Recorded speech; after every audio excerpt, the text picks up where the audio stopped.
इस मुल्क ने सर्वाइव किया है। इमरान खान साहब के वजीर आजम बनने से पहले किया है, फौज ने भी किया है, न्यूक्लियर प्रोग्राम ने भी किया है। इस न्यूक्लियर प्रोग्राम की ना तो बुनियाद इमरान खान साहब ने रखी थी, एक डेमोक्रेटिक लीडर जुल्फिकार अली भुट्टो ने रखी थी, ना ही इस मुल्क के एटमी धमाके इमरान खान साहब ने किए थे, एक डेमोक्रेटिक लीडर नवाज शरीफ ने किए थे, ना ही इस मुल्क में कोई एक एलएनजी टर्मिनल इमरान खान साहब लगा सके हैं। पिछली डेमोक्रेटिक हुकूमत नून लीग की लगा के गई थी। ना ही इमरान खान साहब इस मुल्क में एक भी बिजली का कारखाना लगा सके हैं, वो भी पिछली डेमोक्रेटिक हुकूमत लगा के गई थी। ना ही इमरान खान साहब इस मुल्क में जमहूरी वैल्यूज के लिए कोई भी लेजिस्लेशन कर सके हैं, वो भी पाकिस्तान पीपल्स पार्टी की हुकूमत ने 18वीं तरमीम की सूरत में की थी, जिसकी वजह से मुल्क मजबूत हुआ, जिसकी वजह से मुल्क के सूबे मजबूत हुए। तो मुल्क टूटने की कोई ऐसी बात इन दोनों हुकूमतों में नहीं हुई थी जिसकी इमरान खान साहब बात कर रहे हैं। ये मुल्क 2008 में जमहूरी हुकूमतों को मिला था तो इस मुल्क में लोड शेडिंग का तूफान था, इस मुल्क में महंगाई थी और इस मुल्क में रोज दहशतगर्दी के धमाके होते थे। रोजाना ब्रेकिंग न्यूज यही चल रही होती थी।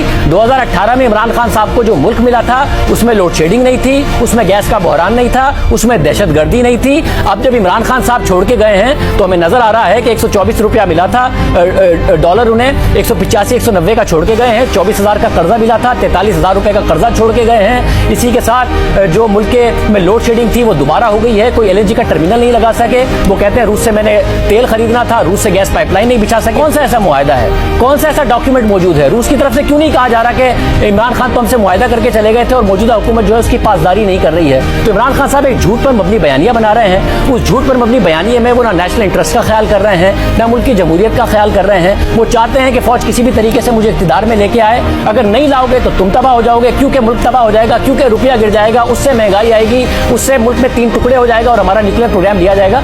ये जो पूरी की पूरी थियरी बना रहे हैं खान साहब अपने सर्वाइवल के लिए, ये बड़ी अफसोस की बात है।